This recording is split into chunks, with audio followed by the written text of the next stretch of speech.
Hi Franziska, thank you for joining me here for coffee. You are quite new here at CISPA.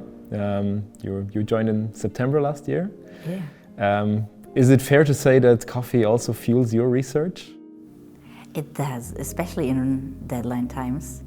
Then when we need to go the extra hour, then the coffee is definitely helpful. Yeah, that's a sentiment I've heard a lot when talking to researchers. So, you joined CISPA to work in machine learning. When it comes to machine learning, there's always this one thing that I wonder about when I hear it, because everyone's always talking about how machine learning models need a lot of data. And Right. I always wonder, where's that data coming from? Is it my data? And then I guess my question ultimately would be, can machine learning and privacy even go together at all if it feeds from so much data from people? Oh, that's a good question. Yeah, it's my data, it's your data, it's potentially everybody's data that we just leave on the internet voluntarily or involuntarily, and that is potentially scraped to train some models. And of course, as you said, this can hold some severe risks for privacy, because we have actually shown in our research that this process of turning data into machine learning models is to some degree invertible. So if we have a machine learning model, we can to some degree get out what data is inside that model, and that of course can cause privacy risk if that's your personal data. Yeah, so maybe just one step back, can you maybe explain it to me in really simple terms how a machine learning model can learn with data that it finds on the internet? Yes, absolutely. So there are two different kinds how machine learning models can learn. It's supervised learning and unsupervised learning. And in supervised learning we have some data, and we give the data labels. So like we have photos, for example, of a cat, of a dog, and then you have a human who tells basically, this is a dog, this is a cat, and then the machine learning model just gets the data and the label, and it tries to basically match. So when the machine learning model sees a dog, it tries to predict dog. Of course, this is quite expensive, so the model really needs to be trained with some human annotation, and the human labor is expensive. So we have unsupervised learning, which can potentially handle much larger volumes of data. And that's also how, for example, the large language models that nowadays everybody talk about are trained. So there we don't need labels, but the model can basically just look at the data with some particular objectives and then learn how to reproduce this data. Okay.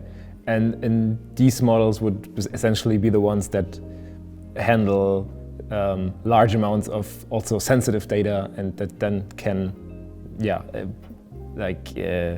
endanger my privacy or yours. Absolutely, yeah. Both types of models can be trained on private data, and both can disclose that private data, like everything. Okay, and how does that look like? What would I? So if I, would there be a way to ask ChatGPT to show me private data it has actually used to be data that it was trained on? Yeah, I suppose that if you ask it directly, then it might refuse because it's also trained to not be harmful. But it can accidentally happen that if you ask it to generate a long text, and if you potentially throw in some unrecognized token which makes the model kind of uncertain about what it should do, then it could just remember what it has seen during training and basically generate you text that it has seen during training. Could be your name, your email address, anything that it, for example, scraped from your website. Okay. And then it would be shown to another user. Okay. So you have been working a lot with machine learning models and how they can endanger privacy of individuals, and are there ideas, are there methods to actually mitigate these risks?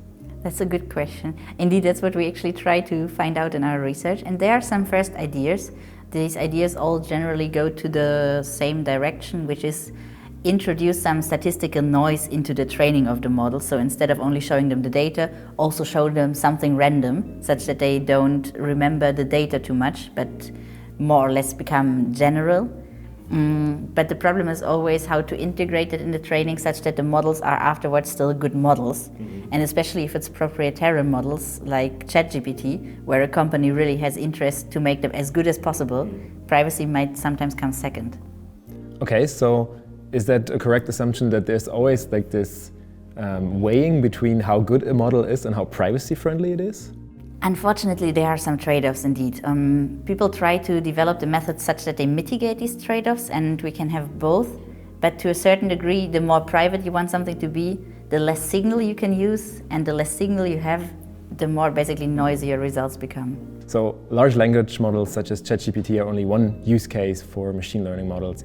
If we think about medical machine learning models that try to classify diseases with patients, I mean, if they leak private, sensitive data, this might be even more harmful than, I don't know, leaking an address or leaking an email address from my own personal website that might be on the internet. I fully agree. And in the medical domain, we also try to develop some solutions, but the problem is that in medical data, or medical domains, data is usually scarce, so we have very few data points. So if we try now to hide them by adding some statistical noise, then we have even less signal, so we can even learn less well. And in the medical domain, it's even more crucial to have good predictions, because if you want to tell somebody you have cancer, you don't have cancer, you'd better not be wrong. Like if you have ChatGPT generating you a summary, I don't know, of your last homework assignment, it's okay if it's wrong, you just ask it to generate again. So there's basically the sensitivity also in the terms of how important it is to be right in your prediction.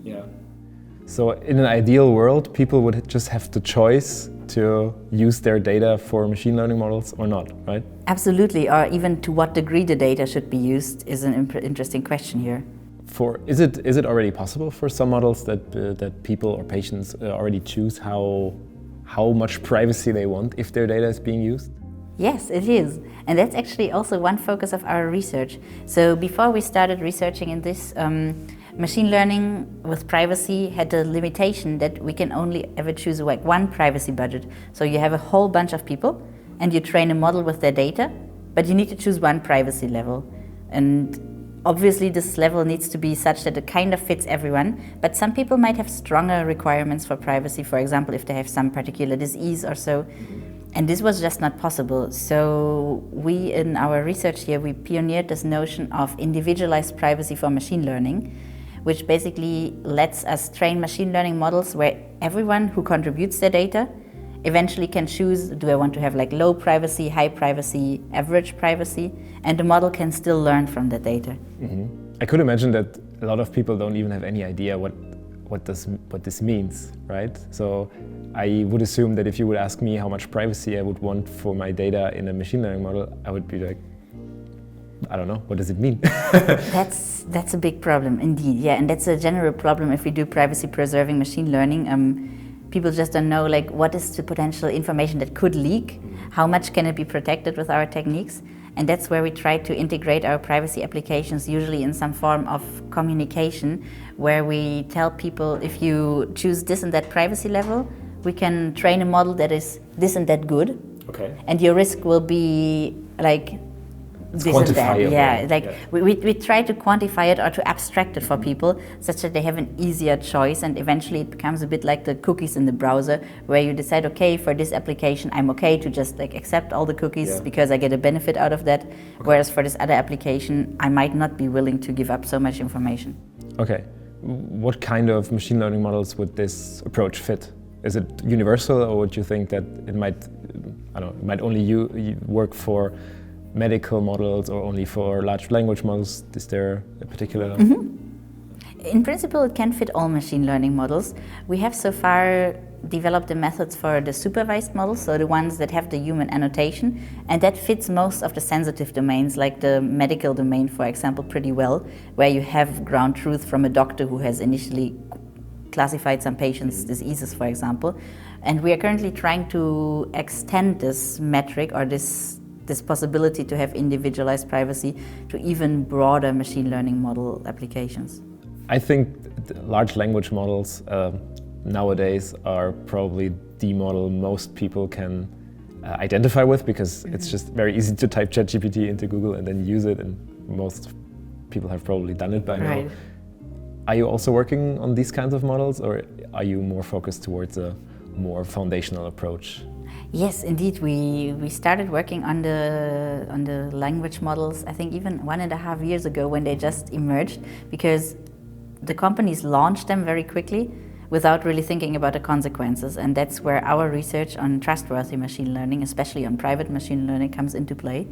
And we developed some methods on how to really use these models in a more privacy-preserving way from like your perspective as a user who types in their question, but might potentially type in some sensitive information while interacting with the model. And recently we actually got a grant accepted, which will allow us to have more research done in this direction for providing even stronger privacy guarantees for large language models. Okay. And it's pretty exciting. It's in a collaboration with some law professor from Heidelberg, with some doctors from Charité Berlin, and some human-computer interaction experts from FU Berlin. So we really try to cover the topic holistically in an interdisciplinary way and find basically the best way how we can implement privacy for people, how we can communicate it to the people, and how we can do that such that it's also legally aligned with what we currently want to achieve. And we're going to test that in a medical use case at Charité, so I'm genuinely excited about that. That sounds very exciting. I hope all of these different individuals also like coffee, so there is enough fuel for your research. Thank you very much for joining me, and good luck with all your efforts. Thank you so much.